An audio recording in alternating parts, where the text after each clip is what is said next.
না আপনি এই কাজ করতে পারেন না তো। একজন লোক যখন বাধা দিছে, বাধা যখন দিছে তখন আপনার বোঝা উচিত যে কেন বাধা দিছে।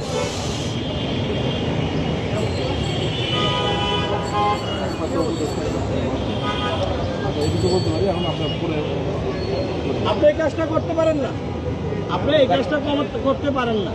ব্যাপারটা কি ক্ষমতা আপনার আছে, কালকে আপনার থাকবে না। না না না আপনি দেখা আছে সম্পূর্ণ অন্যায় করছেন। দেখাইছেন, এটা আপনার সম্পূর্ণ অন্যায় করছেন আপনি। অতিরঞ্জিত দেখাইছেন। আপনি এই কাজটা করতে পারেন না, যেটা করছেন আপনি সম্পূর্ণ ভুল করছেন। আপনি আমার উপরে গাড়িটা উঠাই দিচ্ছেন, আমি তো সবাই দেখছে। বলেন আপনি উঠাইছেন কিনা এটা কর, যার গাড়ি হোক। হ্যাঁ, ঠিক আছে, যার গাড়ি হোক, কিন্তু আপনি আমাকে দাঁড়ানো আছি, আপনি আমার উপরে গাড়িটা উঠে দিচ্ছেন। আপনি কি ক্ষমতা আছে আমি জানি না। আপনি উপদেষ্টা গাড়ি উপদেষ্টা নিয়ে চালান দিকে এই জন্য আমরা পৌঁছে গেছি না। এটা সম্পূর্ণ ভুল করতেন আপনি, সম্পূর্ণ ভুল করতেন। এটা অন্যায়।